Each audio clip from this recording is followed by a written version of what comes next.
여러분 안녕하십니까? 터키통 아저씨 이철입니다. 오늘은 중간세계에 대해서 한번 이야기를 펼쳐보겠습니다. 중간세계.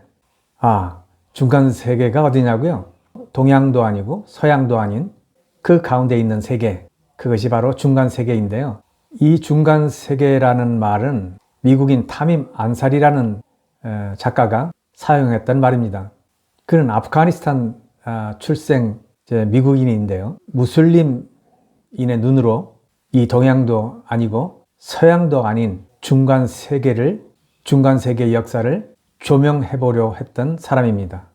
자, 지도에서 보시는 것처럼 그가 말한 중간세계는 동쪽에서는 인도에서부터 출발해서요. 서쪽으로 대략 이스탄불까지 연결되는 그 지역을 중간지대라 했습니다. 그가 말한 중간세계는 동양의 역사에서도 외면당하고 서양의 역사에서도 외면당했던 그 가운데 있던 지역, 그것을 중간세계라 했는데요.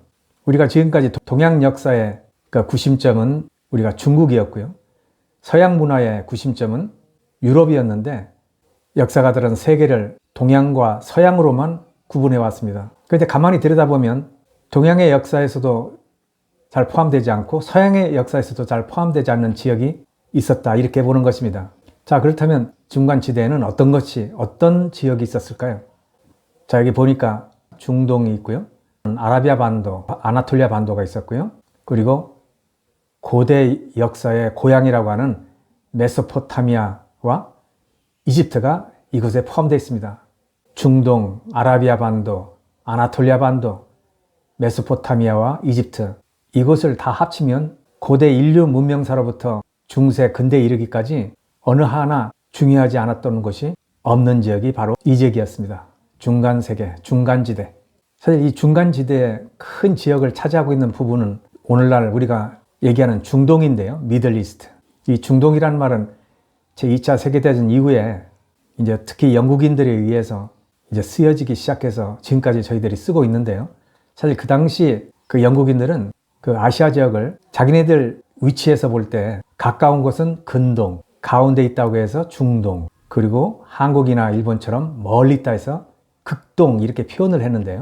지금 근동과 극동이라는 단어는 현재 사용되지 않고 있습니다. 그런데도 불구하고 같이 탄생한 근동, 중동, 극동 세 단어 중 이상하게 중동은 아직도 저희가 사용하고 있는 용어입니다. 자, 그렇다면 이 중간세계에 있었던 나라들은 어떤 나라가 있었을까요? 우리가 그대로 보면요, 제가 얘기하고 있는 중간세계의 그 영토를 최초로 가지고 있었던 제국이 바로 아케메네스라고 하는 페르시아 제국입니다. 고대 페르시아 제국이 가졌던 영토를 한번 지도로 보겠습니다. 자, 고대 페르시아 제국의 이 영토가 어떤 의미에서 중요한데요. 페르시아 제국 이후에 이 땅에서 제국을 형성했던 그 나라들, 그 제국의 영토가 대략 이 페르시아 제국의 영토와 거의 비슷하게 일치합니다. 고대 로마 제국이 이제 고대 페르시아 제국이 차지했던 이 영토를 또 차지를 했고요. 그 다음에 로마 제국이 멸망하면서 로마 제국의 문화를 계승한 이제 비잔티움 제국, 소위 우리가 동로마 제국이라고 하는 그 제국이 대략 이 영토를 또 차지했습니다. 그리고 비잔티움이 멸망하고 나서는 투르크인들이 영도하는 오스만 제국이 또 이 영토를 차지했습니다. 자, 비잔티움과 오스만 제국 그 사이에는요, 이제 이슬람 제국이 아라비아 반도에서 이제 출범을 하는데, 이 이슬람 제국이 또 대략 과거에 페르시아 제국이 차지했던 그 영토를 차지했습니다. 자, 이 중간세계에 있었던 나라들, 비잔티움, 동쪽에 있는 로마다, 그래서 동로마 제국이라고 했고요. 그 다음 오스만 제국, 투르크인들이 이끌어갔던 오스만 제국, 그 사이에 7세기 이후에 거의 9세기, 10세기까지 중간세계를 지배했던 이슬람 제국, 바로 이 세 제국이 중간세계에서 인류 문명의 역사를 이끌어갔던 주역이었습니다. 그런데 이 세 제국의 공통점이 뭐냐면요, 나름대로 독자적인 역사와 문명을 이끌어 나갔음에도 불구하고 유럽인들이 세 제국에 걸어놨던 그 프레임 때문에 정당한 평가를 못 받은 것이 이제 공통점이라고 하겠습니다.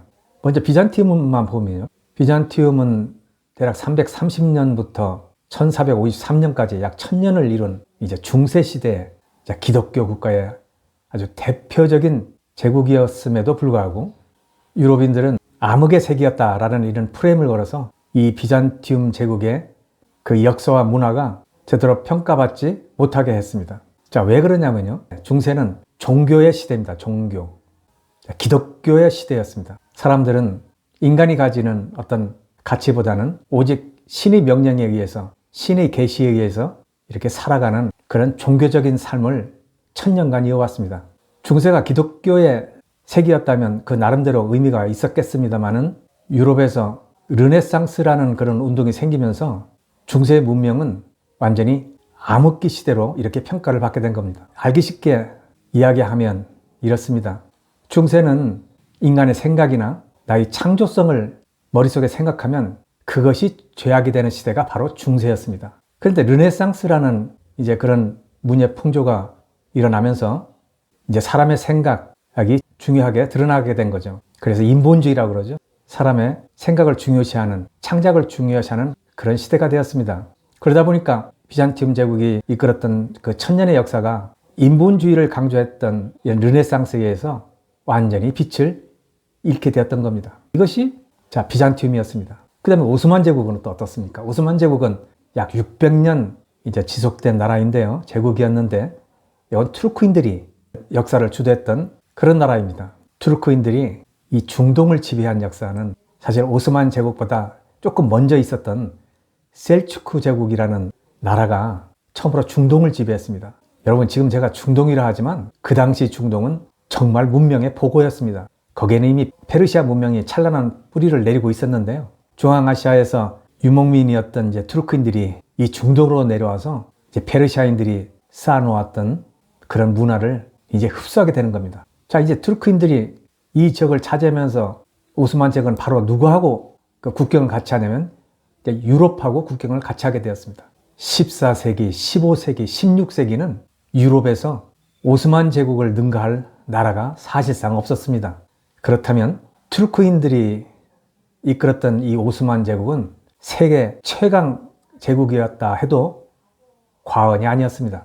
오스만 제국은 600여 년간 유럽과 대치를 했는데요.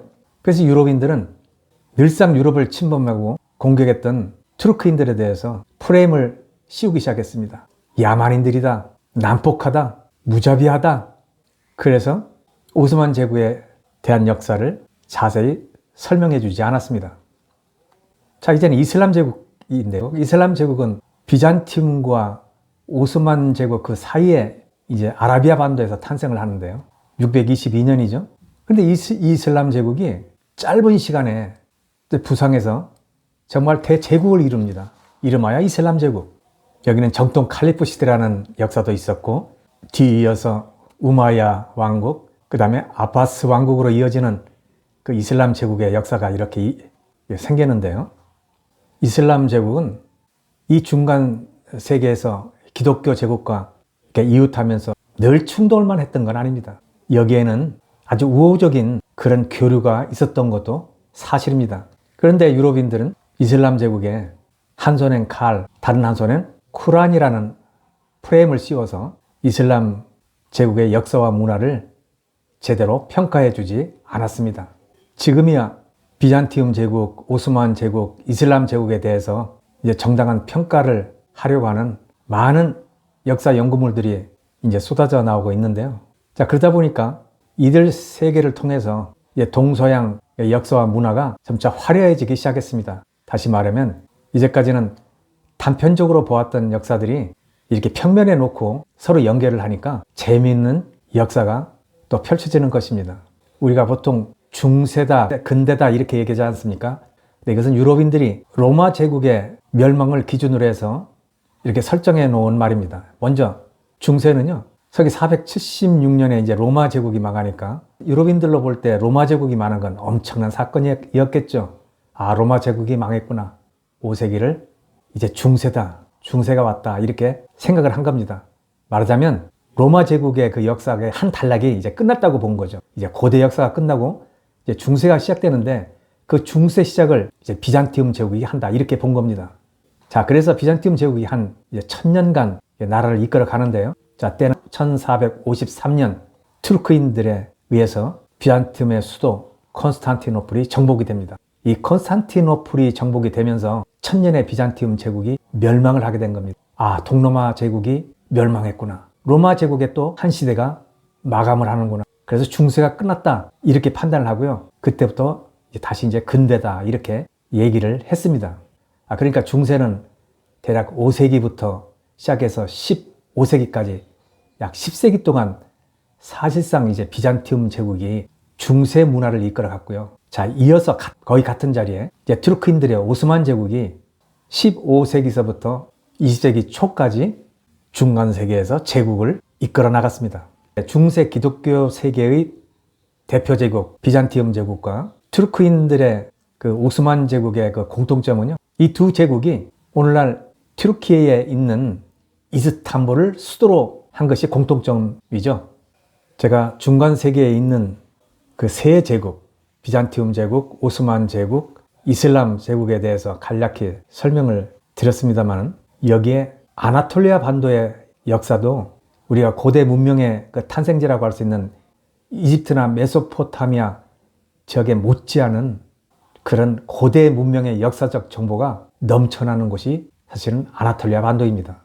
이 지역에는 아직도 밝혀지지 않은 인류 문명사의 그 비밀의 그 고리들이 고고학자들에 의해서 역사학자들에 의해서 계속 나오고 있는 지역이 바로 아나톨리아 반도입니다. 앞으로 세상에 밝혀지게 될 고고학적인 그 연구 성과에 따라서 우리가 지금까지 알고 있었던 인류 문명사의 그 역사도 다시 써야 될 날도 올지도 모릅니다.